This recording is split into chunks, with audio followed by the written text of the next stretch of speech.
আজকে আমরা হচ্ছে মুখ দিয়ে বাতাস না দিয়ে বা কোনো যন্ত্র ব্যবহার না করে আমরা কি করব, বেলুন ফুলাবো। আমরা এই বেলুনটা ফুলাবো হচ্ছে এই যে এই বিক্রিয়াটার সাহায্যে। এখানে হচ্ছে sodium, hydrogen carbonate, ethanoic acid, এই দুটো বিক্রিয়া করে কি তৈরি করবে, কার্বন ডাই অক্সাইড, পানি আর হচ্ছে সোডিয়াম ইথানয়েড।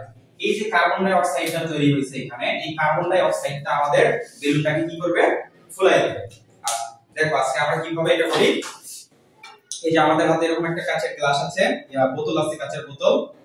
আমাদের লাগবে এই যে ইথানয়িক অ্যাসিড, এটা হচ্ছে ভিনেগার বা ইথানয়িক অ্যাসিড। আমাদের আছে হচ্ছে এই যে সোডিয়াম হাইড্রোজেন কার্বনেট বা বেকিং সোডা। আচ্ছা, এবং এই যে বেলুন নেওয়া আছে। এখন আমাদেরকে কি করতে হবে, আগে এটার ভিতরে হাফ লিটার পরিমাণ পানি নিতে হবে। আচ্ছা, এটার ভিতরে এখন আমরা পানি নিয়ে নিই।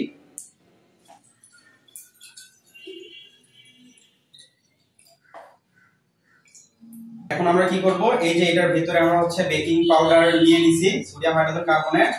এই বেলুনটাকে এই যে এই বোতলটার মুখে লাগাই দেব। এই দেখো লাগাই দিছি, এই যে লাগানো হয়ে গেছে। এখন কি করতে হবে, এই বেলুনটাকে এইভাবে ঘুরাই দিতে হবে যাতে হচ্ছে এই বেকিং পাউডারগুলো এর ভিতরে পড়ে যায়। এই যে দেখো এর ভিতরে পড়ে গেছে। এই যে দেখো বেলুনটা এখন আস্তে আস্তে ফোলা শুরু হবে। এই দেখো ফুলতেছে।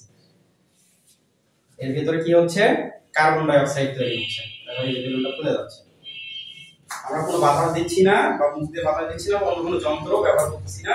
এটা কি হচ্ছে, বেলুনটা এই তো এটা ফেটে গেছে। আমাদের চেষ্টাটা বৃথা হয়ে গেল, কারণ বেলুনটাই ফেটে গেছে। এই যে ছিদ্র হয়ে গেছে।